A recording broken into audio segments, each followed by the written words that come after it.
कैसे हैं आप सभी। तो आज से हम लोग सीटेट की केमिस्ट्री का आगाज कर रहे हैं, यानी साइंस सेक्शन में हम लोग केमिस्ट्री को पढ़ने वाले हैं।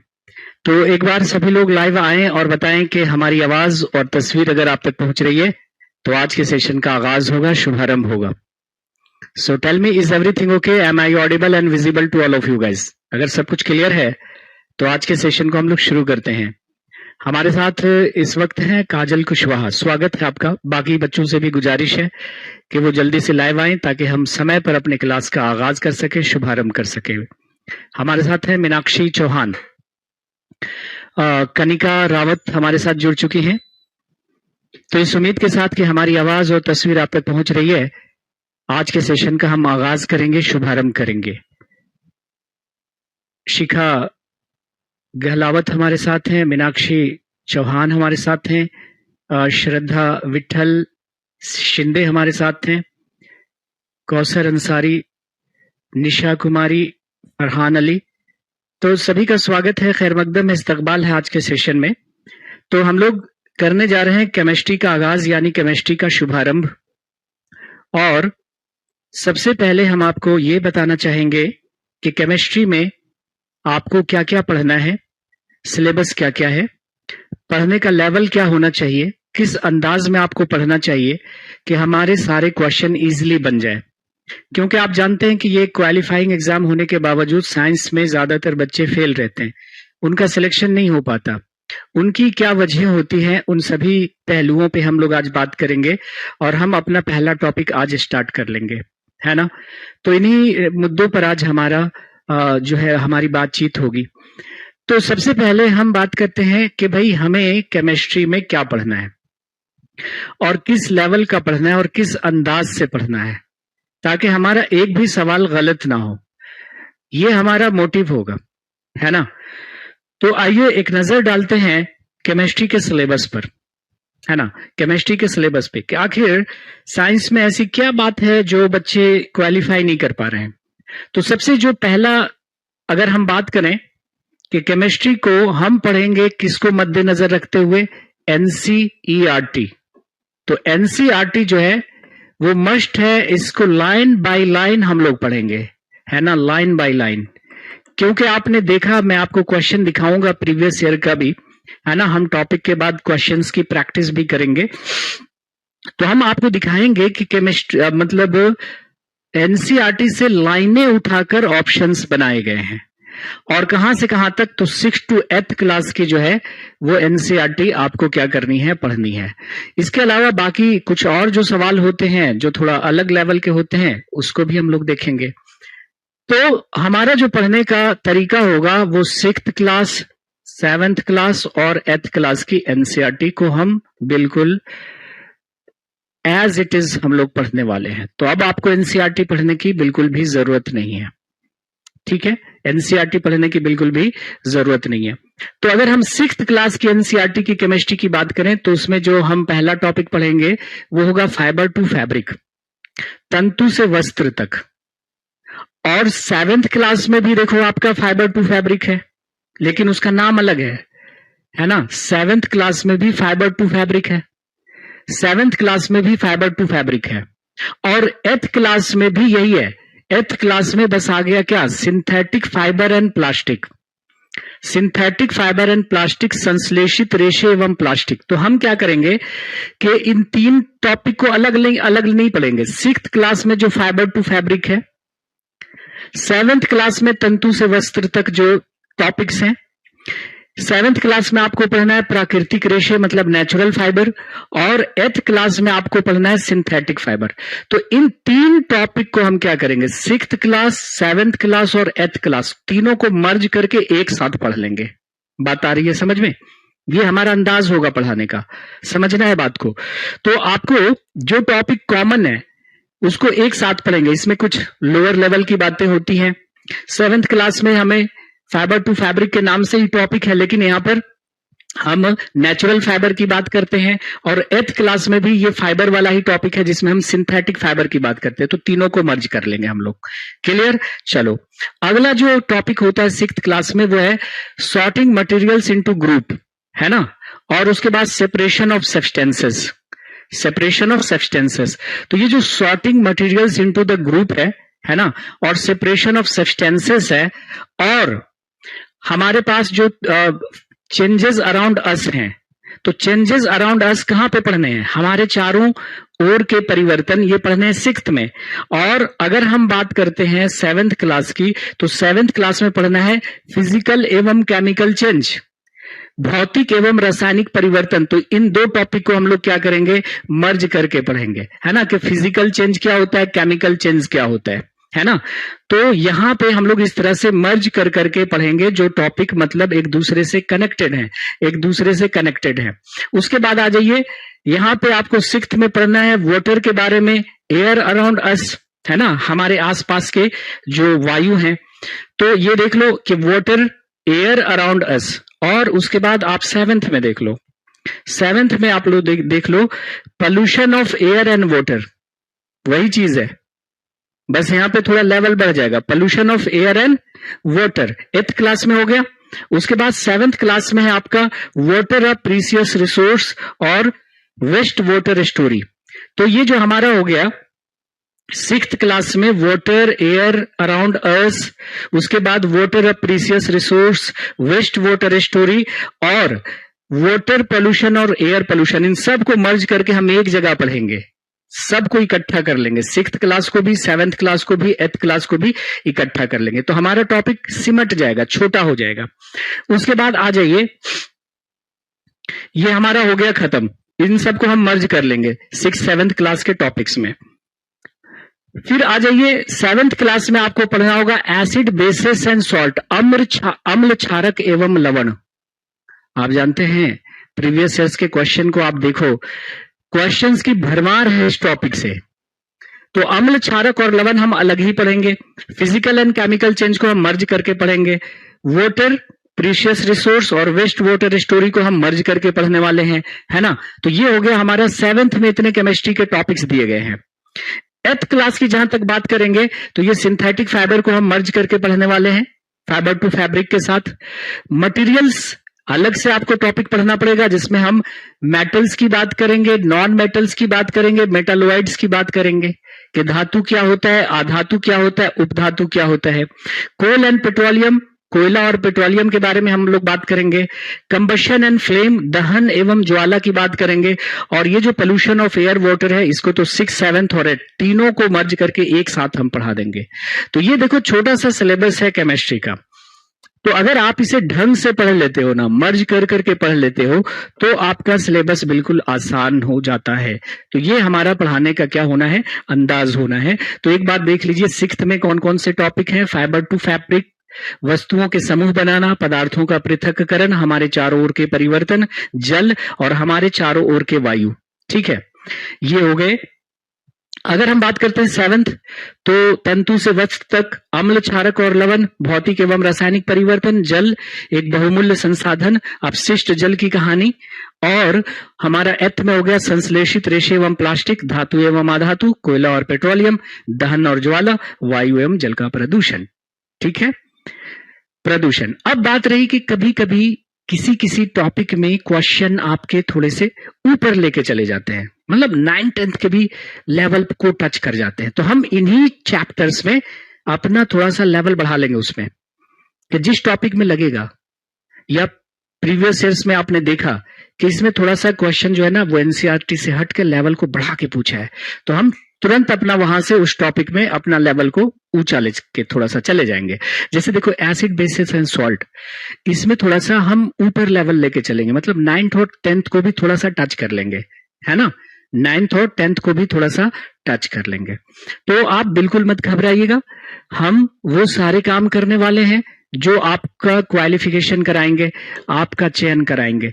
तो बिल्कुल आप जो है अब बेफिक्र हो जाइए, बस हमारे साथ चलते रहिए, आपका सिलेक्शन होगा, घबराने की बिल्कुल भी जरूरत नहीं है।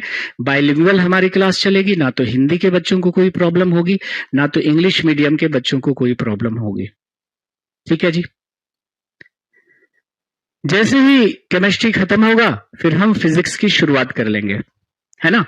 तो सीटेट में 2 सेगमेंट मैं पढ़ाने वाला हूं, एक तो केमिस्ट्री में पढ़ाने वाला हूं और फिजिक्स में पढ़ाने वाला हूं। ठीक है, किसी को कोई दिक्कत? अच्छा, मर्चेंट नेवी में जॉब करते हैं आप और शिप के छत पर बैठकर क्लास ले रहे हैं। कौसर अंसारी, चलिए शुक्रिया आपका बहुत बहुत, है ना। चलिए, तो अगर हम बात करते हैं आज के टॉपिक की कि सबसे ज्यादा मतलब वेटेज को मद्देनजर रखते हुए, माय डियर फ्रेंड्स, वेटेज को मद्देनजर रखते हुए कि केमिस्ट्री में सबसे ज्यादा जो सवाल अभी तक पूछे गए हैं वो किससे पूछे गए हैं? तो आपके एसिड्स, बेसिस एंड सॉल्ट से पूछे गए हैं। तो पहला टॉपिक ही हम इसको उठा रहे हैं, है ना, और फिर प्रैक्टिस भी हम लोग करेंगे। ठीक है शिवा साहब, चलिए शुक्रिया आपका बहुत बहुत, आप हमारे पुराने स्टूडेंट लग रहे हैं। बाल जी आपको भवानी सर पढ़ाएंगे, है ना। चलिए, तो let us start with first topic my dear friends. पहला टॉपिक हम शुरू कर रहे हैं अम्ल, क्षारक एवं लवण, जिसको अम्ल, भस्म एवं लवण भी हम कह सकते हैं। तो स्टार्ट करते हैं अम्ल, क्षारक और लवण। अब देखिए, जो कॉमन होता है ना वो तो हमें पढ़ना ही पड़ेगा, तो हम यहाँ पे थोड़ा सा 10th लेवल पे चलेंगे, आप लोगों को दिक्कत नहीं होनी चाहिए, है ना। तो सबसे पहले चलिए यहाँ पे हम बात कर लेते हैं किसकी? तो एसिड्स की। तो हेडिंग डालिएगा एसिड्स, जिसको हिंदी में कहते हैं अम्ल, और लिख लेंगे उसके बाद प्रॉपर्टीज ऑफ एसिड्स, बिल्कुल आराम से, प्रॉपर्टीज ऑफ एसिड्स, अम्ल के गुण, अम्ल के गुण, बिल्कुल बाइलिंगुअल हम चलेंगे, आपको बिल्कुल भी तकलीफ होने नहीं देंगे। पहला पॉइंट हम लिखेंगे, पूर्वी शुक्रिया आपका, स्वीटी चौबे, सभी का स्वागत है ना। सो हम लोग बाइलिंगुअल डिस्कस करेंगे कि भाई एसिड्स क्या होते हैं। तो पहला पॉइंट लिखेंगे acids are sour in taste, acids are sour in taste, अम्ल स्वाद में खट्टे होते हैं। पहला पॉइंट लिखेंगे acids are sour in taste, अम्ल स्वाद में खट्टे होते हैं। दूसरा point, acids turn blue litmus to red, acid turns blue litmus to red, अम्ल नीले लिटमस को लाल में परिवर्तित कर देते हैं, अम्ल नीले लिटमस को लाल में परिवर्तित कर देते हैं। So acids turn blue litmus to red, ये प्रॉपर्टीज चल रही हैं। नाउ थर्ड पॉइंट लिखिएगा, acids are corrosive in nature, acids are corrosive in nature, अम्ल संक्षारक प्रकृति के होते हैं। Acids are corrosive in nature, अम्ल संक्षारक प्रकृति के होते हैं। मीन्स अगर आप एसिड को अपने स्किन पे डाल दो, अपनी त्वचा पे डाल दो, मेटल के सरफेस पे डाल दो, धातु की सतह पे डाल दो, या किसी मार्बल पे डाल दो, उसको खराब कर डालेगा। आप अपनी त्वचा पे अम्ल को डाल के देखो, एसिड को डाल के देखो, जला डालेगा। तो एसिड जो है ना, वो मेटल हो, मार्बल हो या आपका स्किन हो, उसको खराब कर डालता है, जला डालता है, इसको बोलते हैं कॉरोसिव नेचर। तो आप कहेंगे कि acids are corrosive in nature, अम्ल संक्षारक प्रकृति के होते हैं।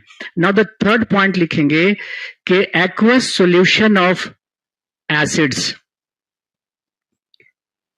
Aqueous solution of acids conduct electricity, अम्ल के जलीय घोलों से विद्युत धारा प्रवाहित होती है, अम्ल के जलीय घोलों से विद्युत धारा प्रवाहित होती है। एक्वा मतलब क्या होता है? वाटर। एक्वस सॉल्यूशन का मतलब, जलीय घोल का मतलब, एसिड को अगर हम वाटर में डिसॉल्व करें, एसिड को पानी में घोले, तो ये क्या कहलाएगा? एक्वस सॉल्यूशन, जलीय घोल। तो अम्ल के जलीय घोलों से विद्युत धारा प्रवाहित होती है। इसका क्या मतलब है? अभी इसको एक्सप्लेन करते हैं, है ना, एक्सप्लेन करते हैं। लेकिन उसके बाद पांचवा पॉइंट लिखेंगे कि एसिड प्रोवाइड्स या gives, acid provides H plus ions when dissolved in water. Acids provide H plus ions when dissolved in water. अम्ल को जल में घोलने पर H प्लस प्रदान करते हैं, अम्ल को जल में घोलने पर H प्लस प्रदान करते हैं। फॉर एग्जाम्पल ये हमारा है HCl, इसको हम क्या बोलते हैं? इसको बोलते हैं हाइड्रोक्लोरिक एसिड। ध्यान से सुनिएगा, हाइड्रोक्लोरिक अम्ल। When we dissolve this acid in water, अगर हम इस अम्ल को पानी में घोलते हैं, then this acid dissociates to form, ये अम्ल जो है अपघटित होकर क्या देगा? H+ और क्या देगा? Cl-, and this H+ is known as what? This H+ is called hydrogen ion. क्या कहलाएगा ये? हाइड्रोजन आयन कहलाएगा। ठीक है, तो ये सब चीजें कॉमन होंगी।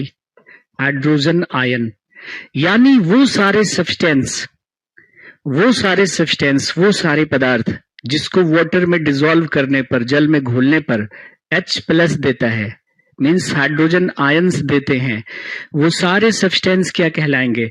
एसिड। तो हाइड्रोक्लोरिक एसिड होगा। HCl को हम क्या बोलेंगे? एसिड कहेंगे। क्यों? क्योंकि भाई इसे पानी में घोलने पर ये H+ दे रहा है। तो अगर हम बात करें ये 5वां पॉइंट, तो acids provides H+ ions when dissolved in water, अम्ल को जल में घोलने पर H+ देते हैं। जैसे HCl को अगर आपने पानी में घोल दिया है, प्लस H2O मतलब पानी में घोल दिया है, सो यह डिसोसिएट होकर H+ और Cl- देगा। अब जैसा कि हमने कहा कि अम्ल के जलीय घोलों से विद्युत धारा प्रवाहित होती है, अम्ल के जलीय घोलों से विद्युत धारा प्रवाहित होती है। ठीक है, ऐसा हमने अभी यहां पे लिखा है। इसका क्या मतलब है? नोट करके जरा लिखेंगे। ये पॉइंट हो गया, ये सारा सबका लिख लिया सबने? हाँ, ऑरेंज में सिट्रिक एसिड। अभी उस पे आते हैं, स्ट्रॉन्ग वीक आगे देखेंगे। अभी तो एसिड का हम लोग इंट्रोडक्शन देख रहे हैं ना। तो एसिड को हम दो तरह से बांटेंगे, एक ओरिजिन के बेसिस पर और एक स्ट्रेंथ के बेसिस पर, है ना। अभी घबराइए मत, सारा कुछ आ जाएगा। जो आप सोच रहे हैं ना आपके दिमाग में है, वो सारी बातें हम डिस्कस कर लेंगे। देखिएगा, जैसा कि मान लिया कि हमारे पास एक बीकर है और इस बीकर में, नोट करके कहीं पे आप लिख लेंगे, टॉपिक से थोड़ा हटकर हो गया तो मतलब नोट हो गया। नोट लिखने का मतलब क्या है? टॉपिक से थोड़ा हटकर है, पर इंपॉर्टेंट है। अब इसमें हमने क्या लिया है? इसमें हमने ले लिया है, मान लिया कि क्या कहते हैं, डिस्टिल्ड वाटर ले लिया है। ध्यान से सुनिएगा, देखिए कैसा कैसा क्वेश्चन बनाता है, इससे क्वेश्चन मिलेगा आपको। ले लिया है डिस्टिल्ड वाटर, इसको हिंदी में हम लोग कहते हैं आसूत जल। क्या बोलते हैं? आसूत जल।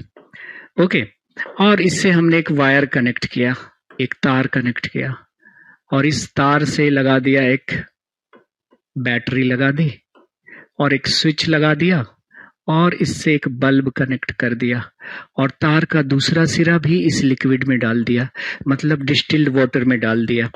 ये बैटरी का पॉजिटिव, ये निगेटिव, बड़ा वाला पॉजिटिव, छोटा वाला निगेटिव टर्मिनल। ठीक है, और ये हो गया हमारा बल्ब। तो ये बल्ब नहीं जलेगा। क्यों?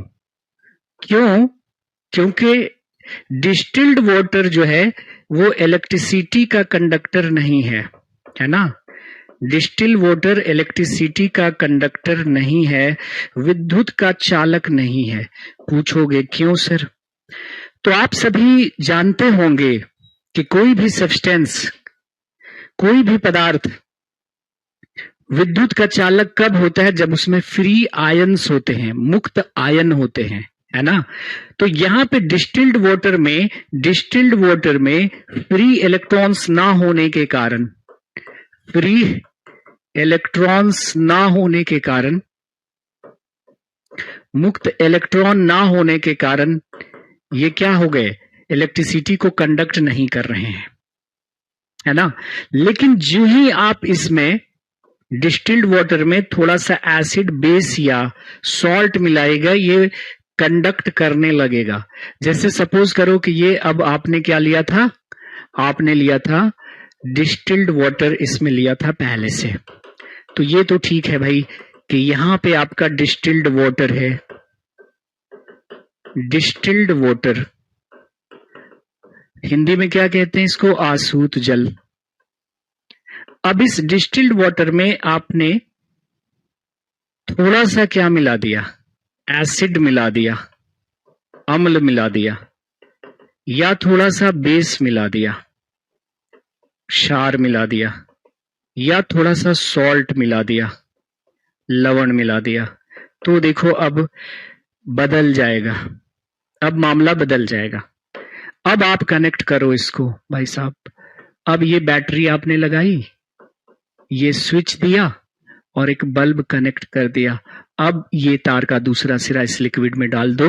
अब देखना कि बल्ब जो है वो जलने लगेगा। देखिए जल रहा है, दिख रहा है जलता हुआ, ये बल्ब जलने लगेगा। आप कहोगे ऐसा क्यों हुआ? ऐसा क्यों हुआ? जैसे ही आपने क्या किया, इस डिस्टिल्ड वाटर में थोड़ा सा एसिड डाला, थोड़ा सा बेस या थोड़ा सा सॉल्ट डाला, ये टूट कर आयंस बनाएंगे। जैसे मान लिया कि इसमें हमने HCl डाला होता, तो ये HCl टूट कर क्या देगा? H प्लस और Cl माइनस, ये दो तरह के आयन मिल गए। आयन समझते हैं ना, जिसपे कोई चार्ज हो, जिसपे कोई पॉजिटिव या नेगेटिव चार्ज हो, जिस पर धन या ऋण आवेश हो, उसको आयन कहेंगे। तो ये दो तरह के आयन देगा। इसलिए आपने देखा होगा जो लेड स्टोरेज बैटरी होती है आपके घरों में, उसमें डिस्टिल्ड वाटर डालने के बाद सल्फ्यूरिक एसिड डालते हैं। बिना आप प्योर डिस्टिल वाटर डाल दो और उसमें एसिड ना मिलाओ तो बैटरी चार्ज नहीं लेगा। तो डिस्टिल्ड वाटर में आपने थोड़ा सा अम्ल मिला दिया, थोड़ा सा क्षार मिला दिया या थोड़ा सा लवण मिला दिया, तो अब ये इलेक्ट्रिसिटी को क्या करेगा? कंडक्ट करने लगेगा, क्योंकि ये फ्री आयंस इसमें आ जाएंगे, मुक्त आयन इसमें क्या होंगे? उपलब्ध हो जाएंगे। और मतलब अम्ल के जलीय घोलों से, अब यहीं पर एक बात समझ लो, अम्ल के जलीय घोलों से, क्षार के जलीय घोलों से, लवण के जलीय घोलों से विद्युत धारा प्रवाहित होगी कि नहीं होगी? तो आप कहेगा सर होगी, है ना। और वो सारे सॉल्यूशन, वो सारे घोल जिससे जिससे इलेक्ट्रिसिटी पास हो सकती है, वो सारे घोल जिससे इलेक्ट्रिसिटी पास हो सकती है, ऐसे घोलों को माय डियर फ्रेंड्स कहते हैं इलेक्ट्रोलाइट। क्या कहते हैं? इलेक्ट्रोलाइट। यानी अम्ल का पानी में घोल, क्षार का पानी में घोल, लवण का पानी में घोल क्या है? इलेक्ट्रोलाइट है। इलेक्ट्रोलाइट कहने का मतलब वो लिक्विड जो इलेक्ट्रिसिटी को कंडक्ट करती है। इसलिए आपने देखा होगा कि जो टैप वाटर है मतलब नल का पानी है, जो सी वाटर है समुद्र का पानी है, रेन वाटर है वर्षा का पानी है, लेमन वाटर, ये सब के सब इलेक्ट्रिसिटी को कंडक्ट करते हैं, क्योंकि इनमें मिनरल्स होते हैं, ये प्योर वाटर होते नहीं है। इसीलिए भीगे हाथों से इलेक्ट्रिकल अप्लायंस को टच करने के लिए मना किया जाता है। आपका हाथ भीगा हुआ है ना, और आप स्विच ऑन ऑफ करते जाइए, आपको झटका लग सकता है, क्योंकि टैप वाटर है ना, और रेन वाटर और समुद्र का पानी, ये सब क्या होते हैं? वो इलेक्ट्रिसिटी को कंडक्ट करते हैं। ठीक है, न सिर्फ सोडियम या पोटेशियम को नहीं कहेंगे, कोई भी मतलब लिक्विड जो इलेक्ट्रिसिटी को कंडक्ट करेगा उसको हम क्या बोलेंगे? इलेक्ट्रोलाइट कहेंगे। तो ये कॉमन आप जान लीजिए। तो इससे क्वेश्चन कैसे आता है? यहां से क्वेश्चन पूछा जाएगा कि भाई डिस्टिल्ड वाटर इलेक्ट्रिसिटी को कंडक्ट नहीं करता, क्यों? इसमें मुक्त इलेक्ट्रॉन नहीं होते। लेकिन tap water, rain water, sea water, lemon water, soda water, ये सब इलेक्ट्रिसिटी को कंडक्ट करते हैं, क्यों? उसमें फ्री आयंस होते हैं। तो याद कर लेना कि भाई नोट करके कहीं पे आप लोग लिख लो टैप वाटर। टैप वाटर यानी नल का पानी जो आप पीते हो। उसके बाद रेन वाटर, रेन वाटर वर्षा जल, वर्षा जल। उसके बाद सी वाटर समुद्र जल, समुद्र जल। उसके बाद लेमन वाटर नींबू पानी, नींबू पानी। उसके बाद सोडा वाटर, सोडा जल, सोडा जल। ये सब क्या है? ये सब इलेक्ट्रोलाइट हैं, है ना, मतलब इलेक्ट्रिसिटी को कंडक्ट करेंगे, विद्युत के चालक होंगे, इलेक्ट्रिसिटी फ्लो करेगी, विद्युत धारा इन सब से फ्लो करेगी। ठीक है जी, तो इस तरह से सवाल पूछे जाते हैं। ठीक है,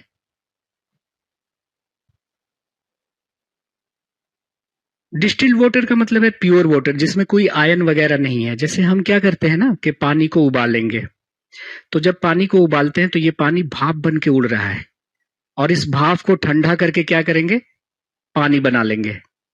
तो ये जो पानी बनेगा वो डिस्टिल्ड वाटर होगा। जैसे आपने इंजेक्शन वगैरह देखा है, इंजेक्शन में जो पानी मिलाते हैं वो डिस्टिल्ड वाटर होता है। ओके, बैटरी में जो पानी डालते हैं वो डिस्टिल्ड वाटर होता है, तो प्योर वाटर होता है। जैसे आपने पानी को उबाला तो पानी भाप बनकर उड़ा, अशुद्धियां नीचे रह गई। अब ये जो भाप बन के उड़ रहा है उसको संघनित करके हम क्या करेंगे, पानी में बदल लेंगे।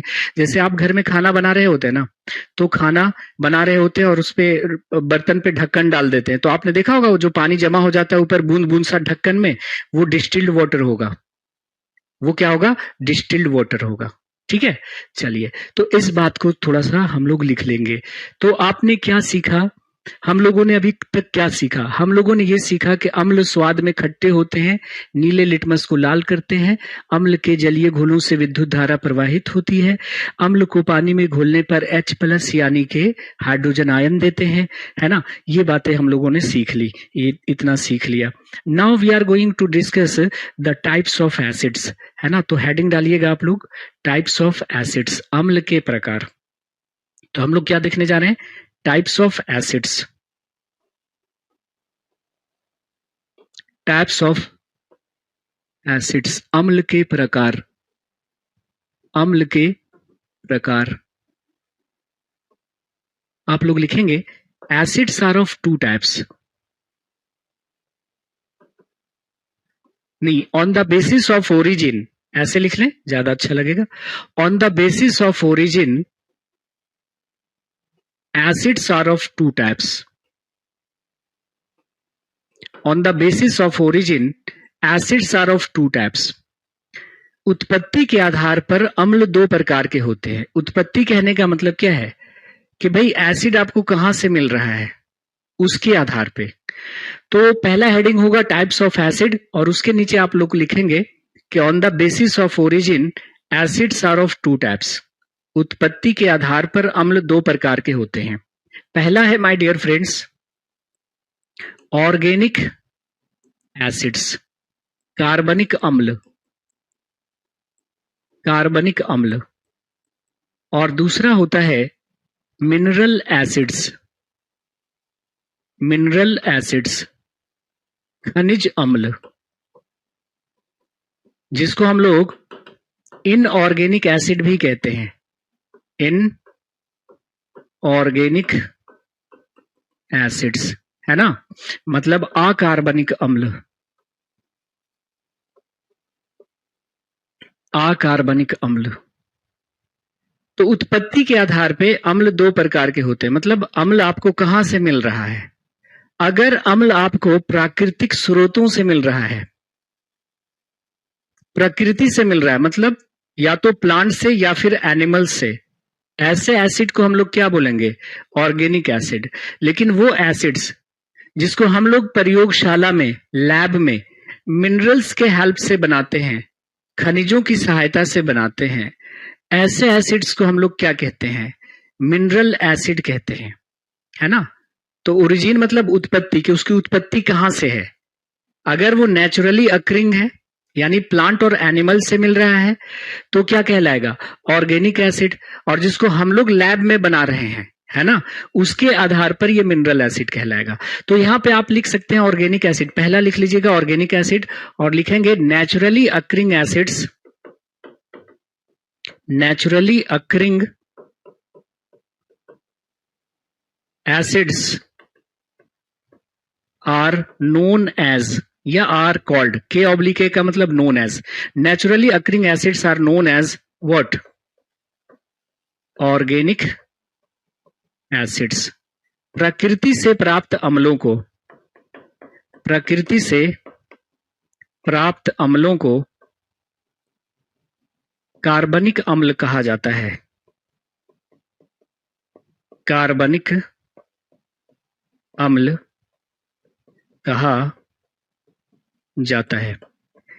अर्थात वो अम्ल जो हमें प्लांट से, पौधों से, पादपों से या जंतुओं से मिलता है, जंतुओं से मिलता है, यानी पौधों एवं जंतुओं से प्राप्त अम्लों को हम क्या कह सकते हैं? Organic acid. That is acids obtained from plants और animals are known as what? Organic acid. लेकिन वो एसिड जिसको हम लोग प्रयोगशाला में खनिजों के द्वारा बनाते हैं, उसको हम लोग क्या बोलेंगे? उसको हम लोग बोलेंगे मिनरल एसिड्स, है ना? या मैन मेड एसिड भी इसको बोल सकते हैं। So acids made in lab by minerals, है ना? इसे प्रयोगशाला में खनिजों की सहायता से बनाया जाता है, खनिजों की सहायता से बनाया जाता है। बात आ रही है समझ में? तो वो अम्ल जिसको हम लोग प्रयोगशाला में बनाते हैं खनिजों की सहायता से, उसको खनिज अम्ल कहेंगे। लेकिन वो अम्ल जो नेचर में हमें मिलते हैं, उसको ऑर्गेनिक एसिड कहेंगे। अब देखिए, यहां से सवाल एग्जाम्पल से पूछे जाते हैं कि कौन से ऑर्गेनिक एसिड है और कौन से इनऑर्गेनिक एसिड या मिनरल एसिड है। यहां तक किसी को दिक्कत है? बताइए। हाँ, वेद प्रकाश साहब पूछिए, क्वेश्चन है कोई? अच्छा, राइटिंग और अच्छा लिखूं? ठीक है, बढ़िया। हैंड रिटन, ठीक है जी, क्लियर। तो एग्जाम्पल्स हम लोग देख लेते हैं, ऑर्गेनिक एसिड का एग्जाम्पल देख लेते हैं और फिर मिनरल एसिड का एग्जाम्पल हम लोग देख लेते हैं। ठीक है, तो सबसे पहले हम लोग देखने जा रहे हैं ऑर्गेनिक एसिड। क्या देखने जा रहे हैं? ऑर्गेनिक एसिड्स के उदाहरण। ऑर्गेनिक एसिड वो होते हैं जो नेचर में हमें मिलते हैं। Naturally occurring acids are known as what? Organic acid. वो अम्ल जो जीवित स्रोतों से या प्रकृति से प्राप्त होते हैं, कार्बनिक अम्ल कहलाते हैं। जैसे कि पहला हमारा अम्ल है फॉर्मिक एसिड। हिंदी में कोई नाम नहीं, हिंदी में ऐसे लिख देते हैं इसको, फॉर्मिक अम्ल। अच्छा, इसका दूसरा नाम भी है, फॉर्मिक एसिड का दूसरा नाम है आपका methanoic acid. Methanoic acid, methanoic अम्ल, ये कहां कहां पाया जाता है ये पूछा जाएगा। तो फॉर्मिक एसिड जिसको मीथेनोइक एसिड भी कहते हैं, हिंदी में फॉर्मिक अम्ल लिख देंगे, कोई नाम नहीं होता हिंदी में। ये पाया जाता है चींटी के डंकों में, लिख लेंगे चींटी का डंक। उसके बाद बी स्टिंग मतलब मधुमक्खी का डंक। उसके बाद बिच्छू का डंक, बिच्छू का डंक और बिच्छू बूटी। एक पौधा होता है, उसकी पत्तियों को आप हाथों से छू लेंगे ना तो आपको जलन होने लगेगी, उसको बोलते हैं नेटल लीव्स, बिच्छू बूटी। इन सब में एक ही अम्ल होता है जिसका नाम है फॉर्मिक अम्ल। फॉर्मिक अम्ल को हम और क्या बोलते हैं? मीथेनोइक अम्ल। तो चींटी के काटने पर जलन क्यों होती है? क्योंकि चींटियों के डंक में होता है क्या? फॉर्मिक अम्ल। मधुमक्खी के डंक में होता है क्या? फॉर्मिक अम्ल। बिच्छू के डंक में होता है क्या? फॉर्मिक अम्ल। और एक पौधा होता है नेटल, नेटल लीव्स की जो नेटल की जो पत्तियां होती है, बिच्छू बूटी, उसमें भी क्या होता है? आपका फॉर्मिक अम्ल होता है। उसके टच करते ही आपको खुजली होने लगेगी और रेडनेस हो जाएगा, है ना? चलिए, इनका फॉर्मूला लिखने की जरूरत नहीं है, फॉर्मूला नहीं पढ़ना आप लोगों को। इसका फॉर्मूला होता है HCOOH, तो इसको हम इग्नोर करेंगे, है ना? ये नहीं पूछेगा आपसे। नेक्स्ट है हमारा एसिटिक एसिड।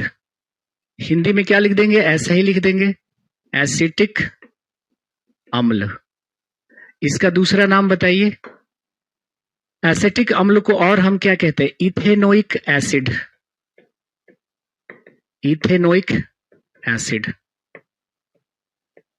इथेनोइक अम्ल। फॉर्मूला होता है CH3COOH, पर इसको याद नहीं रखना आपको, CH3COOH, ठीक है। ये पाया जाता है सिरका में। तो देखो अक्सर आप क्वेश्चन पेपर भरा पड़ा है आप लोगों का, क्वेश्चन पूछा जाएगा कि सिरका में कौन सा अम्ल पाया जाता है, तो उत्तर हो गया हमारा एसिटिक एसिड। उसके बाद आ जाइए लैक्टिक अम्ल। अब लैक्टिक अम्ल को हिंदी में लिखने की जरूरत नहीं है, ऐसे लिखा मिलेगा लैक्टिक अम्ल। तो अम्ल का नाम तो आप इंग्लिश में लिख सकते हैं। लैक्टिक अम्ल पाया जाता है आपके दही में। कहाँ पाया जाता है? दही में। आप देख रहे हैं ना, ये सब या तो प्लांट से मिल रहा है या फिर एनिमल से मिल रहा है, तो ऑर्गेनिक एसिड का उदाहरण हुआ। नाउ आपका है सिट्रिक अम्ल। क्या है? सिट्रिक अम्ल। ये कहाँ पाया जाएगा? नींबू में, संतरा में और टमाटर में।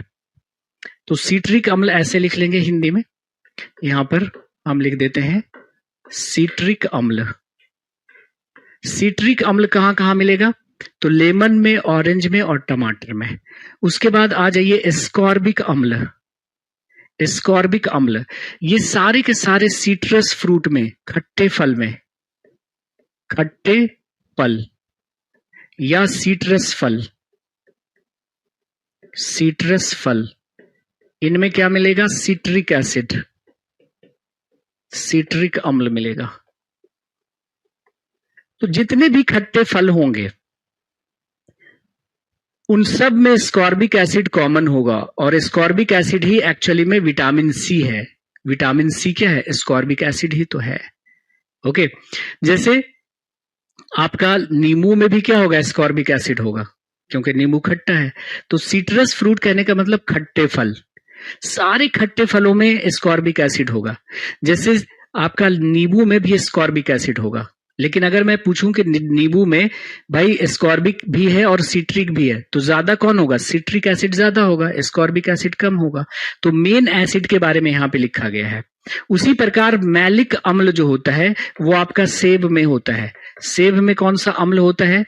मैलिक अम्ल, मैलिक एसिड। मैलिक एसिड आपके सेब में होता है। उसके बाद देखिए, ये भी बार बार पूछा गया, ऑक्जेलिक एसिड आपका टमाटर में और पालक में। ऑक्जेलिक अम्ल कहां पाया जाएगा? टमाटर में और पालक में। ऑक्जेलिक अम्ल, ऑक्जेलिक अम्ल कहां पाया जाएगा? आपका टमाटर में और पालक में। उसी तरह से अगर हम टार्टारिक अम्ल की बात करें, टार्टारिक अम्ल की बात करें तो इमली में और अंगूर में, है ना, टार्टारिक अम्ल। टार्टारिक अम्ल आपका कहां पाया जाएगा? टैमारिंड मतलब इमली और ग्रेप्स मतलब अंगूर में। उसके बाद देखिए सल्फेनिक अम्ल कहां पाया जाएगा? प्याज में।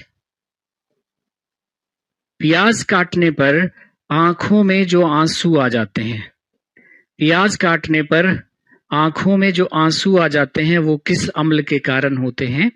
तो वो है सल्फेनिक एसिड। क्या है?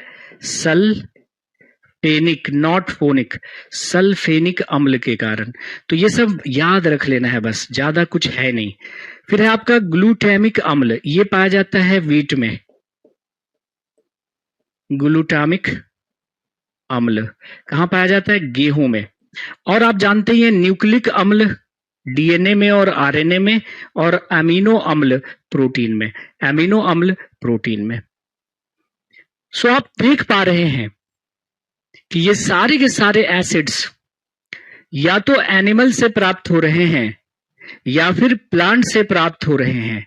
सो ये सब के सब किसके उदाहरण हो गए? ऑर्गेनिक एसिड के उदाहरण हो गए। क्या किसी को दिक्कत है समझने में?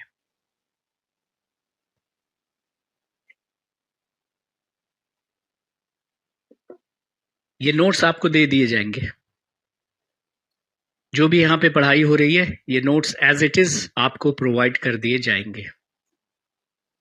हाँ बिल्कुल। कैल्शियम ऑक्जेलेट होता है आपका पथरी, स्टोन। तो अगर किसी को स्टोन हो गया तो वो टमाटर और पालक खाएंगे तो स्टोन और बढ़ता चला जाएगा, क्योंकि जब कैल्शियम ऑक्जेलिक अम्ल से रिएक्शन करता है तो बनता है कैल्शियम ऑक्जेलेट और ये हार्ड हो जाता है। कैल्शियम ऑक्जेलेट क्या? एक सॉल्ट है और किडनी में जगह जगह पे जमा हो जाएगा। सो आपने देखा होगा कि जिस बंदे को स्टोन हुआ है डॉक्टर उसको टमाटर और पालक खाने को थोड़ा अवॉइड करते हैं।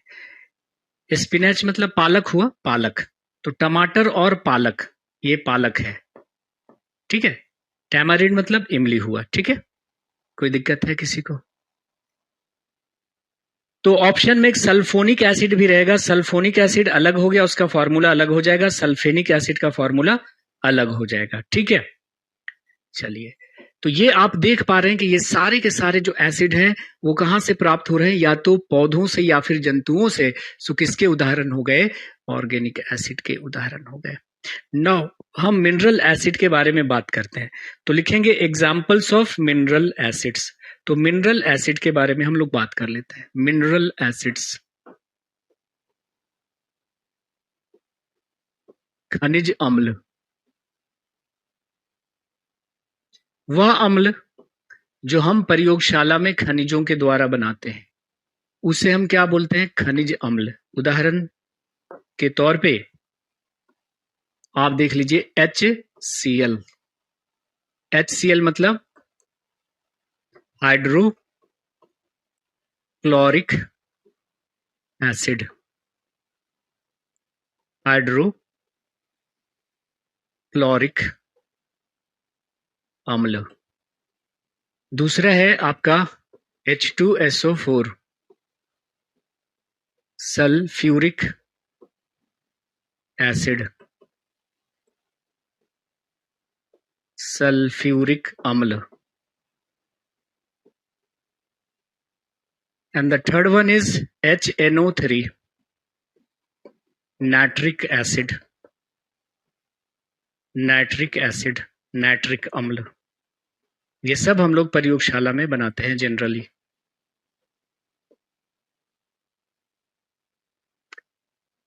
तो वो अम्ल जो हम प्रयोगशाला में बनाते हैं उसे हम कहते हैं मिनरल एसिड, जैसे कि HCl, जैसे कि H2SO4, जैसे कि HNO3। ये जो H2SO4 है इसी को हम डालते हैं कहां पे? लेड स्टोरेज बैटरी में। लेड स्टोरेज बैटरी, जो आपके घरों में बैटरी होती है उसको कहते हैं लेड स्टोरेज बैटरी, यानी शीशा संचायक बैटरी। इसे हम कहते हैं किंग ऑफ एसिड्स, अम्लों का राजा, अम्लों का राजा। इसे ही हम लोग कहते हैं किंग ऑफ केमिकल्स, रसायनों का राजा, रसायनों का राजा, ठीक है।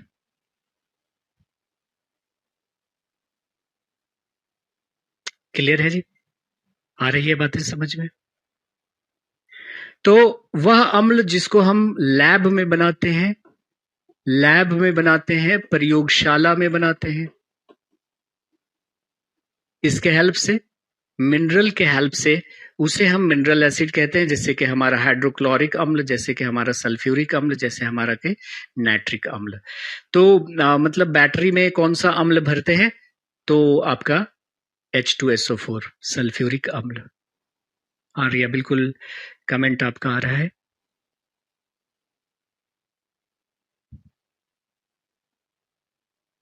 हाँ, आंसू जल में इलेक्ट्रोलाइट नहीं होने के कारण उससे इलेक्ट्रिसिटी पास नहीं करेगी, तो आपको करंट नहीं लगेगा, है ना।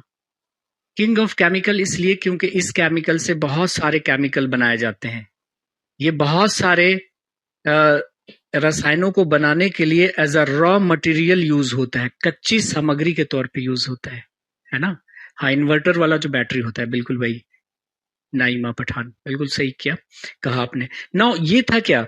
ये था उत्पत्ति के आधार पे अम्ल के प्रकार।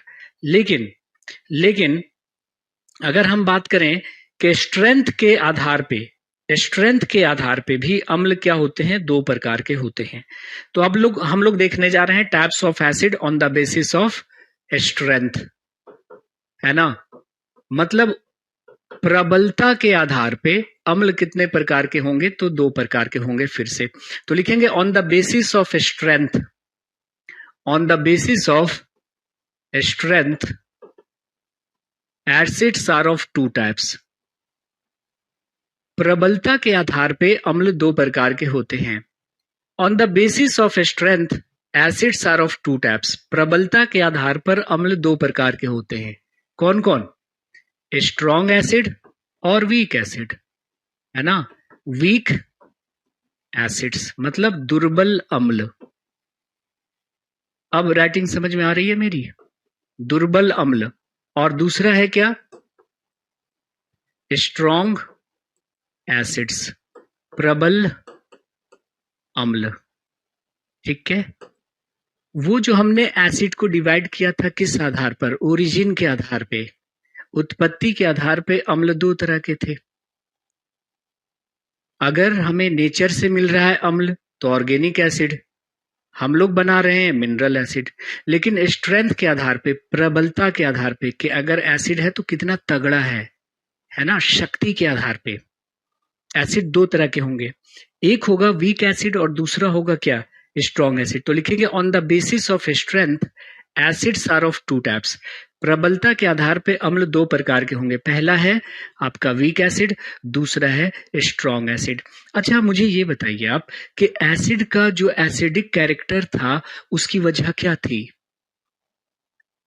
एसिड एसिड क्यों था? क्योंकि एसिड को हम पानी में घोल रहे थे तो H+ दे रहा था, H+ दे रहा था। तो वो पदार्थ जिसको पानी में घोलने पर H+ देता हो वह एसिड कहलाएगा। तो वैसा एसिड जिसको पानी में घोलने पर ढेर सारा H+ देगा उसको हम क्या बोलेंगे? Strong acid. लेकिन वह एसिड जिसको पानी में घोलने पर बहुत कम मात्रा में मतलब H+ देगा उसको हम क्या कहेंगे? Weak acid. तो वीक एसिड में आप लिख लीजिएगा provides, weak acid provides very less amount of hydrogen ions when dissolved in water, when dissolved in water. So those acids which provide very less amount of hydrogen ions when dissolved in water are known as what? Weak acid. तो जल में घोलने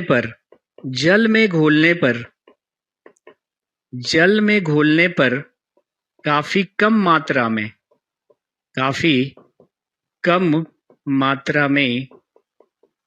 H+ प्रदान करते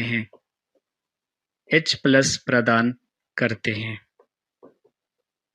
तो वह अम्ल जिसको जल में घोलने पर काफी कम मात्रा में H+ देंगे उसे हम क्या कहेंगे? Weak acid. लेकिन those acids which provide large amount of hydrogen ions when dissolved in water are known as what? Strong acids, है ना। तो ये लिख लेंगे कि provides large amount of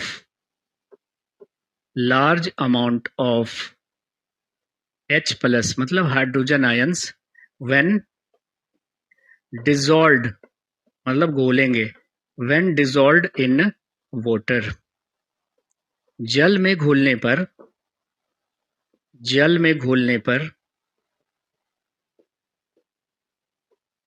प्रचुर मात्रा में H+ प्रदान करते हैं, H+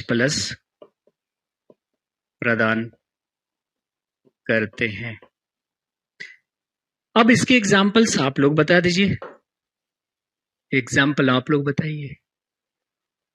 एग्जाम्पल हो जाएंगे सारे के सारे ऑर्गेनिक एसिड। देखिए सारे के सारे जो ऑर्गेनिक एसिड्स हैं, सारे के सारे जो कार्बनिक अम्ल है माय डियर फ्रेंड्स, सारे के सारे जो कार्बनिक अम्ल है ना वो आपके वीक एसिड की कैटेगरी में आएंगे।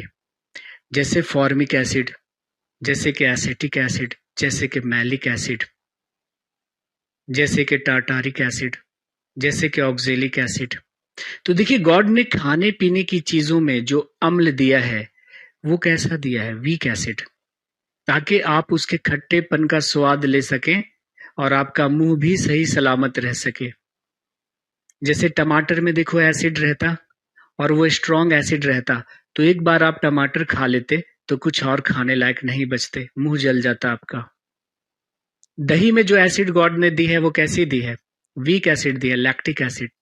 अदरवाइज आप दही नहीं खा सकते। तो जितने भी ऑर्गेनिक एसिड है ना, they all are the examples of what? Weak acid. और अगर हम स्ट्रॉन्ग एसिड की बात करेंगे तो स्ट्रॉन्ग एसिड में आपके आ जाएंगे मिनरल एसिड्स। जितने भी मिनरल एसिड्स हैं, खनिज अम्ल हैं, वो सब के सब माय डियर फ्रेंड्स, सब के सब जो हैं वो आपके स्ट्रॉन्ग एसिड की कैटेगरी में आएंगे। जैसे कि हमारा HCl, जैसे कि हमारा H2SO4, जैसे कि हमारा HNO3। सारे के सारे जो मिनरल एसिड होंगे वो स्ट्रॉन्ग एसिड होंगे। तो मिनरल एसिड जो होंगे वो क्या होंगे? Strong, except which one? एक अपवाद है, उसका जरा आप नाम बता दें तो मैं समझूंगा कि आपकी तैयारी जो है वो ठीक ठाक है। एक एक्सेप्शन है, वो जरा बता दो मुझे। सारे के सारे मिनरल एसिड क्या है? स्ट्रॉन्ग एसिड हैं, जैसे कि HCl, जैसे कि H2SO4, जैसे कि HNO3। तो मिनरल एसिड स्ट्रॉन्ग एसिड होते हैं, except which one? Tell me, जल्दी बताइए। हाँ, इधर तो कोई एक्सेप्शन नहीं है रिया, इधर एक्सेप्शन है, वो वही पूछ रहा हूं मैं। आप लोग बताइए। HCl का pH 0 होता है, कंसंट्रेटेड HCl का। 9.1 कैसे होगा अंसारुल हक? हम pH पढ़ाएंगे, जिस पदार्थ का pH जो है ना वो 7 से ज्यादा होता है वो तो बेसिक हो जाता है, वो तो एसिड रहेगा ही नहीं, वो तो एसिड रहेगा ही नहीं ना। हाँ बिल्कुल, अंजलि वर्मा ने बिल्कुल सही फरमाया। एक्सेप्ट क्या? H2CO3, बिल्कुल सही फरमाया आपने। H2CO3 मतलब कार्बोनिक एसिड। H2CO3 को हम लोग क्या पढ़ते हैं? कार्बोनिक एसिड पढ़ते हैं, कार्बोनिक अम्ल पढ़ते हैं, कार्बोनिक अम्ल पढ़ते हैं, है ना? कार्बोनिक अम्ल पढ़ते हैं। तो सारे के सारे मिनरल एसिड स्ट्रॉन्ग है, जैसे कि HCl, जैसे कि H2SO4, जैसे कि HNO3, except which one? Except H2CO3 carbonic acid. ये कार्बोनिक एसिड मिनरल एसिड होने के बावजूद क्या है? वीक एसिड है। तो याद रख लेना है आपको कि ये जो H2CO3 है, ध्यान से सुनिएगा, H2CO3 जिसको हम लोग क्या लिखते हैं? कार्बोनिक एसिड लिखते हैं, कार्बोनिक अम्ल कहते हैं इसको, कार्बोनिक अम्ल कहते हैं माय डियर फ्रेंड्स। यह क्या है? एक प्रकार का, it is a weak acid. Mineral acid होने के बावजूद भी ये वीक एसिड की कैटेगरी में आता है, दुर्बल अम्ल की कैटेगरी में आता है। अच्छा, ये कैसे बनता है उस पर जरा एक नजर डालिए आप। ये H2CO3 कैसे बनता है? जब कार्बन डाइऑक्साइड गैस वाटर में डिसॉल्व होता है, पानी में घुलता है, तो बनता है आपका H2CO3। क्या बनता है? H2CO3 बनता है। और इसलिए आप कह सकते हैं कि ये जो H2CO3 है माय डियर फ्रेंड्स, H2CO3 ये आपको मिलेगा कोल्ड ड्रिंक्स में, अक्सर शीत पेय पदार्थ, शीत पेय पदार्थ में, जैसे कि आपका कोका कोला। तो जो कोल्ड ड्रिंक्स में बबल्स होते हैं वो किसके होते हैं? CO2 के होते हैं। कोल्ड ड्रिंक्स को जब आप हिलाते हैं तो बबल्स बनते हैं ना, वो बबल्स CO2 के होते हैं, जो बुलबुला निकलता है। और ये CO2 पानी होता ही है कोल्ड ड्रिंक्स में, उससे रिएक्शन करके क्या बना लेता है? H2CO3। और यही एसिड हमेशा मिलेगा आपको किसमें? रेन वाटर में, वर्षा जल में। वर्षा जल में जो एसिड होती ही होती है वो कौन सी होती है? तो आप कहेंगे सर H2CO3, है ना? कैसे? वर्षा की बूंदें जब हवा से गुजरती हुई पृथ्वी पे आती हैं, तो हवा में जो CO2 है ना, वो रिएक्शन कर जाता है पानी से और बना लेता है H2CO3। तो वर्षा के पानी में जो एसिड होता ही होता है वो कौन सा होता है? H2CO3। और ये H2CO3 देखो वीक एसिड है, सोचो, अगर ये स्ट्रॉन्ग एसिड होता तो वर्षा हो रही होती ना तो जिंदगी थम सी जाती, कोई बाहर निकलने की हिमाकत नहीं करता, जीवन ठहर सा जाता, जो जहां है खड़ा हो जाता। स्ट्रांग होता तो गॉड ने क्या किया, इसको वीक बना दिया कि आप वर्षा के जल का मजा ले सको। इतने जो गाने आ रहे हैं ना बरसात के, जम के बरस थम के बरस, एक भी नहीं होता है ना। एक शायर कहते हैं कि ए अब्रे करम जरा थम के बरस। अब्रे करम मतलब मेहरबान बादल। ए अब्रे करम जरा थम के बरस, इतना न बरस कि वो आ न सके।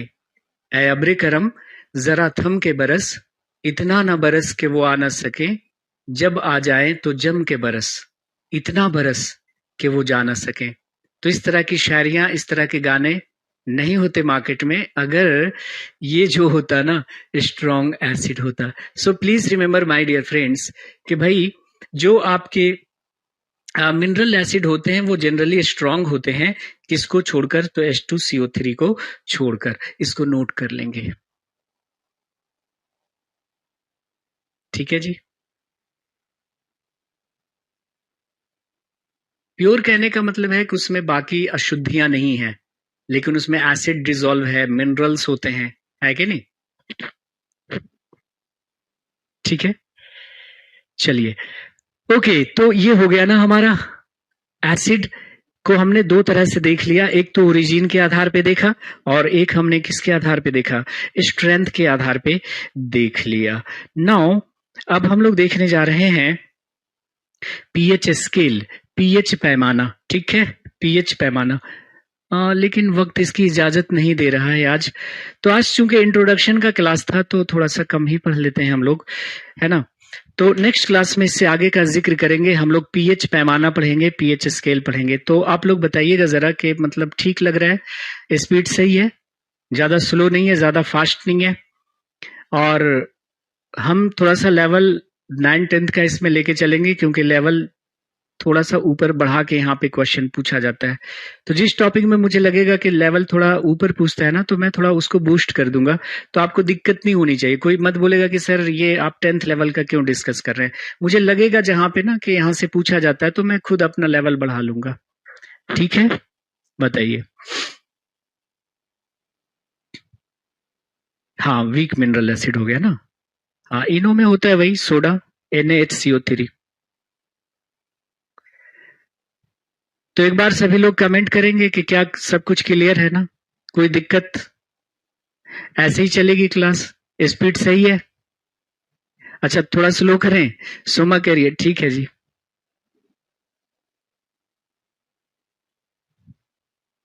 है ना। चलिए चलिए बढ़िया है। तो एक बार सारे लोग कमेंट करेंगे कि कैसा लगा क्लास। इनो में होता है बेकिंग सोडा, आगे हम पढ़ेंगे। इनो में क्या होता है, बेकिंग सोडा, NaHCO3।